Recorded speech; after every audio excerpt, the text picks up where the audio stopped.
Welcome to 5 minute academy. Structural English का ये दूसरा वीडियो है। मैं हूँ तुम्हारा मेंटर इंतखाब उमर। स्ट्रक्चर 1 में मैंने लास्ट में कुछ क्वेश्चंस दिया था कि इसका मैं आंसर जो है अगले वीडियो में दूंगा। तो यहाँ इसका आंसर है। पहला क्वेश्चन था shall we buy an ice cream, क्या हम आइसक्रीम ख़रीदेंगे। तो इसका आंसर हमें चूँकि नो में देना है इसलिए नो, या सिंपली नो बोल के भी रह सकते हैं, या no let us not buy an ice cream let us buy a cake. नहीं, हम लोग आइसक्रीम नहीं खरीदेंगे, हम लोग केक लेंगे। दूसरा question shall we have a swim, क्या हम तैरेंगे।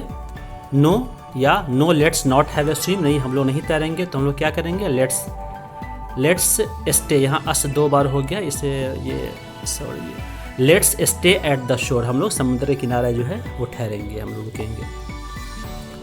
शैल वी मूव द टेबल, क्या हम मेज़ को मुंतकिल करेंगे, स्थानांतरित करेंगे। No let's not move the table, नहीं हम लोग टेबल को नहीं हटाएंगे। लेट्स मूव द अलमीरा, हम लोग अलमीरा को हटाएंगे। Shall we spend all our money, क्या हम अपना सारा पैसा खर्च कर दें।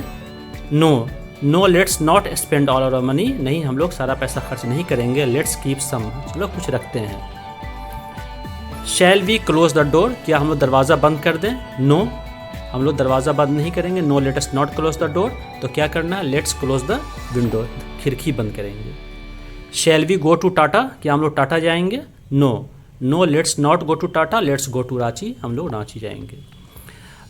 आगे बढ़ने से पहले सेंटेंस के बारे में 2 इम्पॉर्टेंट बताना चाह रहा हूँ कि कोई भी सेंटेंस जो होता है सिर्फ नाउन या प्रोनाउन, नाउन हो या प्रोनाउन हो, और एक वर्ब हो, इस दोनों के कम्बिनेशन से कोई भी सेंटेंस कंप्लीट हो सकता है।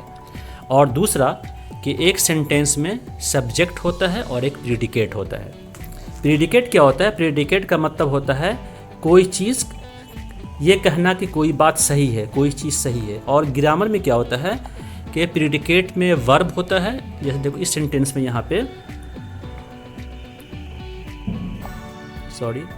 इस सेंटेंस में मस्ट से अगर हम शुरू करते हैं, must include noun pronoun and a verb, ये जो है ये तुम्हारा क्या है, ये तुम्हारा प्रीडिकेट है। प्रीडिकेट में क्या होता है कि सब्जेक्ट के को छोड़ देते हैं, उसके बाद वर्ब, और वर्ब के बाद जो सेंटेंस आता है वो वर्ब के बारे में क्या कह रहा है ये बताता है।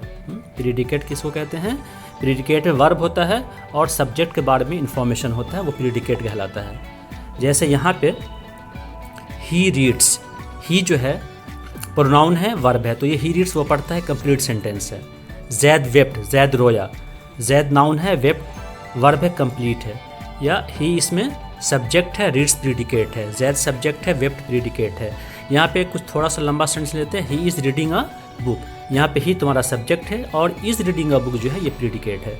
तो ये ही के बारे में बता रहा है, वर्ब है, और उसके बाद ही के बारे में इस पर डिटेल से बताया जा रहा है, वो क्या कर रहा है, वो किताब पढ़ रहा है। तो ये तुम्हारा सेंटेंस हो गया। तो इस सिलसिले में मैं तुम लोगों को सबसे पहले सिंपल प्रेजेंट टेंस का स्ट्रक्चर बताऊंगा, क्योंकि सेंटेंस का जो कंस्ट्रक्शन होता है इन टेंसेस की बुनियाद पे ही होता है। तो एटलीस्ट मैं 9 अगर टेंस बता दूँ तुम लोगों को, फिर आगे कोई भी स्ट्रक्चर होगा, भारी स्ट्रक्चर भी होगा, तो वो समझना तुम लोगों के लिए आसान हो जाएगा। तो सिंपल प्रेजेंट टेंस के बारे में एक सेंटेंस में मैं कुछ बताना चाहता हूँ कि सिंपल प्रेजेंट टेंस क्या होता है कि इसमें एक्शन होता है जो प्रेजेंट में तो होता है, लेकिन ये नेसेसरी नहीं है कि वो हो रहा हो अभी, है ना। प्रेजेंट में भी जस्ट हो रहा है ऐसा कोई ज़रूर नहीं है, ये हैबिट भी हो सकता है, बहुत सारी बातें हो सकती है। क्या क्या हो सकती हैं, ये जो है अनचेंजिंग सिचुएशन होता है, general truth, scientific facts, habits, fixed arrangement, ये सारी की सारी चीज़ें जो है सिंपल प्रेजेंट टेंस होती हैं। और अभी जो मैं जितनी सारी बातें आगे बताऊंगा वो सारे के सारे सिंपल प्रेजेंट टेंस ही बताऊंगा। तो अब इसके स्ट्रक्चर में आता है, सेंटेंस का सबसे सिंपल स्ट्रक्चर क्या होता है, सब्जेक्ट प्लस प्रीडिकेट, मतलब नाउन या प्रोनाउन प्लस वी वर्ब। तो ये सिंपल प्रेजेंट टेंस ही सेंटेंस का सिंपलेस्ट स्ट्रक्चर है, ठीक है।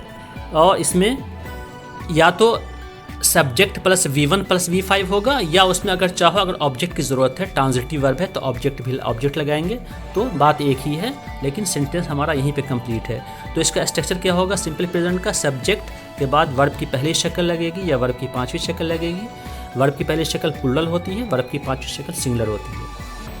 और तीसरा स्ट्रक्चर जो है मैं इसका निगेटिव के बारे में बताऊंगा, इसी सिंपल प्रेजेंट का, जिसको डू नॉट या डज नॉट से बीच में लगाते हैं वर्ब से पहले, और अब यहाँ पे वर्ब की पांचवी शक्ल नहीं लगेगी, वर्ब की पहली शक्ल लगेगी, चाहे सब्जेक्ट सिंगुलर हो या प्लूरल, उससे हमें मतलब नहीं है, क्योंकि यहाँ पे डू या डस जो है प्लूरल सिंगुलर को इंडिकेट कर रहा है, इसलिए हमेशा वर्ब की पहली शक्ल ही लगेगी निगेटिव में। और अगला जो है निगेटिव के बाद क्वेश्चन होता है यस नो क्वेश्चन, जो उर्दू में या हिंदी में क्या से स्टार्ट होता है, क्या वो पढ़ता है, क्या वो जाता है। तो इसमें भी वर्ब की पहली शक्ल और सेंटेंस के शुरू में डू या डस लगेगा। प्लूरल सेंटेंस है, प्लूरल सब्जेक्ट है तो डू, और सिंगुलर सब्जेक्ट है तो डस का इस्तेमाल होगा। और उसके बाद क्वेश्चन ही में ये WH क्वेश्चन कहलाता है। ये ऊपर वाला यस नो क्वेश्चन था, चौथा वाला जो है WH क्वेश्चन है, जिसका आंसर हम हाँ या ना में नहीं दे सकते हैं।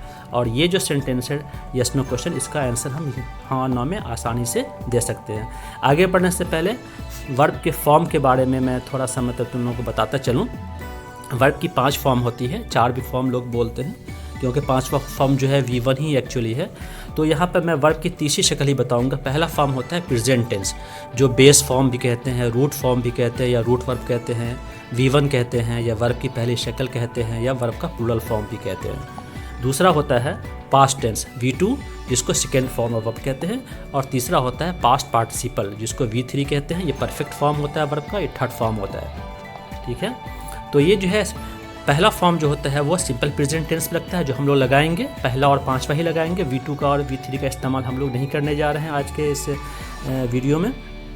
और उसके बाद जो है ये जो है V2 जो है ये सिंपल पास्ट टेंस के साथ इसका इस्तेमाल किया जाता है। For example walk walk walked, इसी तरह से play play played, write wrote written, cut cut cut, और डिग डग डग। ये डिग हो गया है, ये डग होना चाहिए, ये स्पेलिंग में टाइपिंग मिस्टेक हो जाती है कहीं कहीं पे, इसको DUG डग कर लेना।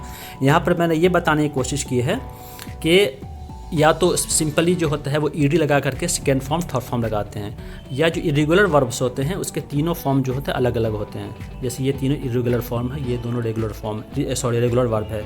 तो राइट रोट रिटेन तीनों वर्ड अलग है, या तीनों एक जैसे हो सकते हैं, या एक हो और दो एक से। यहाँ डग डग जो है ये एक जैसा है ना, डग डग। ठीक है, तो ये वर्ब के 3 फॉर्म होती है। हम लोग इसमें V1 और V5 का इस्तेमाल करेंगे। अब हम लोग स्ट्रक्चर पे शुरू करते हैं। ये जो है सब्जेक्ट, उसके बाद V1 V5, और ज़रूरत पड़ेगी तो ऑब्जेक्ट लगाएंगे। ये एफर्मेटिव सेंटेंस कहलाता है, जिसका जो मतलब कि कोई काम हम हाँ में करते हैं निगेटिव नहीं होगा, ये उसका अपोजिट ये एफर्मेटिव सेंटेंस हो गया। तो इसको आगे देखते हैं। जैसे एग्जाम्पल ही वीप्स, वो रोता है। दे प्ले फुटबॉल, वे लोग फुटबॉल खेलते हैं। और तीसरा है I want to study abroad, मैं विदेश में पढ़ना चाहता हूँ। तो यहाँ पर हम लोग देख रहे हैं कि subject V5, subject V1, they plural है तो V1 प्लूरल फॉर्म लगेगा। आई सब्जेक्ट, वांट जो है वो V1 है। ठीक है, अब तुम लोग को इसका ट्रांसलेशन बनाना है। He sings a song, she drives a car, it rains daily, Nahid writes an essay, we fly kites daily, the girls play hockey, my friends come to meet me on Sunday. इसको तुम लोग बना सकते हो। अब मैं इसका आंसर तुम लोगों को बताने जा रहा हूँ। ही सिंग्स ए सॉन्ग, वो गाना गाता है। शी ड्राइव्स ए कार, वह गाड़ी चलाती है। सॉरी, यहाँ भी फिर मिस्टेक है इसकी, वो गाड़ी चलाती है, टाइपिंग मिस्टेक है। तीसरा है इट रेन्स डेली, हर रोज़ बारिश होती है। Nahid writes an essay, Nahid एक निबंध लिखती है, एक एसे लिखती है, एक मजमून लिखती है। तो हम लोग देख रहे हैं कि सारे के सारे सेंटेंस में क्या होता है कि सारा काम प्रेजेंट में ही है, लेकिन ये हो नहीं रहा है, ये काम फिल वक्त है ना, रेगुलर भी नहीं है और हो भी नहीं रहा, बस ये हैबिट है या उसने ये काम वो काम किया करती है ये काम। तो ये तुम्हारा सिंपल प्रेजेंट का सारा एग्जाम्पल है। उसके बाद वी फ्लाई काइट्स डेली, हम लोग हर रोज़ पतंग उड़ाते हैं। छठा द गर्ल्स प्ले हॉकी, लड़कियां हॉकी खेलती हैं। और सातवां है my friends come to meet me on Sundays, Sunday भी हो सकता है संडेज़, यहाँ संडेज से मुराद हर संडे को। मेरे दोस्त हर इतवार को मुझसे मिलने के लिए आते हैं। ठीक है, अब दूसरा पैटर्न जो है जो पीछे था मैं एग्जांपल उसका ही दूंगा, लेकिन ये निगेटिव होगा। निगेटिव करने के लिए क्या करते हैं कि V5 का इस्तेमाल नहीं होगा। यहाँ पे V1 डू नॉट या डज नॉट लगाते हैं सब्जेक्ट के बाद, उसके बाद V1। V5 क्यों नहीं लगेगा? अगर सब्जेक्ट सिंगुलर है तो V5 क्यों नहीं लगाएंगे? V5 इसलिए नहीं लगाएंगे कि इसमें ऑलरेडी डू की 5वीं शक्ल डज आ गई है, इसलिए अब हमें मज़ीद 2 दफ़ा 2 वर्ब सिंगुलर लगाने की ज़रूरत नहीं है, डज काम कर रहा है। इसलिए सिंपली क्या करना है, ये सब्जेक्ट V1 V5 ऑब्जेक्ट ये था ना पिछला स्ट्रक्चर, इस V1 और सब्जेक्ट के बीच में डू नॉट या डज नॉट हमें लगा देना है, वो निगेटिव बन जाएगा। ये जनरल रूल भी है किसी भी सेंटेंस को निगेटिव बनाने का। पहला है ही डज नॉट वीप, वो नहीं रोता है, तो ही हो गया हमारा सब्जेक्ट, वीप हो गया V5 होता। अगर ऐसे वो रोता है वी वीप्स, ही वीप्स, यहाँ पे चूँकि वो नहीं रोता है तो इसलिए वीप का एस हट गया, डज लग गया, इसलिए वीप का एस हट जाएगा। ही डज नॉट वीप, वो नहीं रोता है। They do not play football, वे लोग फुटबॉल नहीं खेलते हैं। I do not want to study abroad, मैं विदेश में पढ़ना नहीं चाहता हूँ। ठीक है, तो ये 3 सेंटेंस हम लोग देख रहे हैं कि डज नॉट या डू नॉट लगा के हम निगेटिव बनाते हैं और वर्ब की हमेशा पहली शक्ल लगती है। ठीक है, अब तुम लोगों को कुछ सेंटेंसेस में देने जा रहा हूँ जिसको तुम लोगों को ट्रांसलेट करना है। He does not sing a song, she does not drive a car, it does not rain daily, Nahid does not write an essay, we do not fly kites daily, the girls do not play hockey, और last है my friend do not come to meet me on Sundays. यहाँ पे आप इसका answer मैं दे रहा हूँ। He does not sing a song, वो गीत नहीं गाता है। She does not drive a car, वो गाड़ी नहीं चलाती है या कार नहीं चलाती है। It does not rain daily, रोज़ाना बारिश नहीं होती है। Nahid does not write an essay, Nahid मजमून नहीं लिखती है। We do not fly kites daily, हम लोग रोज़ाना पतंग नहीं उड़ाते हैं। The girls do not play hockey, लड़कियां हॉकी नहीं खेलती हैं। और my friends do not come to meet me on Sundays, मेरे दोस्त इतवार को मुझसे मिलने नहीं आते हैं। नेक्स्ट स्ट्रक्चर जो है वो अब ये क्वेश्चन का है ना, ये क्वेश्चन का होने जा रहा है, सवाल होने जा रहा है। तो क्वेश्चन में 2 तरह का होता है, एक होता है यस नो क्वेश्चन जिसका आंसर जो है हाँ या नो में दे सकते हैं। उर्दू में वो या हिंदी में क्या से स्टार्ट होता है, क्या तुम पढ़ते हो, क्या वो पढ़ता है, क्या वो दौड़ता है। और इंग्लिश में उसको हम लोग डू या डज से शुरू करते हैं। ये यस नो ये क्वेश्चन का यस नो फॉर्म है। अब उसके बाद मैं WH भी बताऊंगा। क्या वो रोता है, तो वो रोता है का ही वीप्स होता है ना, तो यहाँ पे हमें सिंपली उसके पहले डज लगा देना है। चूँकि ही सिंगुलर है इसलिए डज लगेगा, प्लूरल होता तो डू लगता, ये हट जाएगा। डज ही वीप, क्या वो रोता है। क्या वे लोग फुटबॉल खेलते हैं, डू दे प्ले फुटबॉल। यहाँ पे वे लोग फुटबॉल खेलते हैं क्या होता है, दे प्ले फुटबॉल। तो इसमें हम सिंपली सेंटेंस जो पहला स्ट्रक्चर था, सब्जेक्ट, वर्ब की पहली शक्ल या 5वीं शक्ल और ऑब्जेक्ट, उस सेट का पैटर्न वही रहेगा। उसके ठीक पहले हमको सिर्फ डू या डज लगा देना है। बहुत ही आसान है ये। इसी तरह तीसरा है do I want to study abroad, क्या मैं बैरून मुल्क तालीम हासिल करना चाहता हूँ। तो अगर ये हो मैं बैरून मुल्क मैं विदेश में पढ़ना चाहता हूँ, मान लो मैं बैरून मुल्क तालीम हासिल करना चाहता हूँ, तो अगर ये सेंटेंस होता तो क्या बनाते, I want to study abroad. सिर्फ क्या लग गया उसके पहले, तो इंग्लिश में उसके बदले में डू लग गया, या अगर सिंगुलर होता तो डज का इस्तेमाल किया जाता है। तो देखा कितना आसान है ये क्वेश्चन बनाना सिंपल प्रेजेंट टेंस का। अब ये कुछ क्वेश्चंस मैं फिर दे रहा हूँ तुम लोगों को सॉल्व करने के लिए। Does he sing a song, does she drive a car, same है जो पीछे मैंने 7 क्वेश्चन सेंटेंसेस दिए थे उसी का मैं यस नो क्वेश्चन बना के दे रहा हूँ। Does it rain daily, does Nahid write an essay, do we fly kites daily, do the girls play hockey, do my friends come to meet me on Sundays. अब ये इसका आंसर है does he Singh a song, क्या वो एक गीत गाता है। Does she drive a car, क्या वो गाड़ी चलाती है। डज इट रेन डेली, क्या रोज़ाना बारिश होती है। तुम देख रहे हो कि डू या डज का इस्तेमाल जुमले के शुरू में हुआ है और फिर पैटर्न जो है सब्जेक्ट प्लस वर्ब आ गया है। Does Nahid write an essay, क्या नाहिद एक निबंध लिखती है। Do we fly kites daily, क्या हम रोज़ाना पतंग उड़ाते हैं। Do the girls play hockey, क्या लड़कियां हॉकी खेलती हैं। और लास्ट है do my friends come to meet me on Sundays, क्या मेरे दोस्त रविवार को मुझसे मिलने आते हैं। तो हम इन सारे क्वेश्चन का जवाब हाँ या ना में आसानी से दे सकते हैं। अब जो नेक्स्ट पैटर्न है वो क्वेश्चन ही है, लेकिन वो यस नो क्वेश्चन नहीं है, WH क्वेश्चन है। तो इसमें क्या करना है कि यस नो क्वेश्चन, ये तुम्हारा यस नो क्वेश्चन का पैटर्न था। Do does subject V1 plus object, याद है। इसके ठीक पहले डू या डज लगाया था, उसके पहले क्वेश्चन वर्ड जिसको WH वर्ड भी कहते हैं ना, मतलब ऐसे वर्ड जो W से शुरू होते हैं, हु, व्हाट, वेयर, ठीक है, ये WH वर्ड कहलाते हैं। उसको हम लोग क्वेश्चन वर्ड भी कहते हैं, व्हेन, वेयर, व्हेन। तो ये सब जो है पहले लगाएंगे। तो समझ में बात आई? बहुत ही आसान है। क्या है पैटर्न, क्या है ये तुम्हारा जो यस नो क्वेश्चन में पैटर्न था, इसको फिर समझते हैं। ये तुम्हारा सिंपल सा सब्जेक्ट प्लस V1 या V5 जो था, ये तुम्हारा एफर्मेटिव का पैटर्न था। निगेटिव में सब्जेक्ट के बाद डू या डज लगाए थे, और उसके बाद यस नो क्वेश्चन में डू या डज लग गया, और क्वेश्चन वर्ड में उसके पहले वर्ड जुड़ेगा। तो ये पैटर्न बहुत ही आसान है। इधर से बढ़ रहा है पैटर्न, ऐसे बढ़ रहा है। पहले ये पैटर्न था, फिर ये पैटर्न हुआ, फिर तीसरा पैटर्न ये हुआ ना, इस तरह से ये बढ़ रहा है।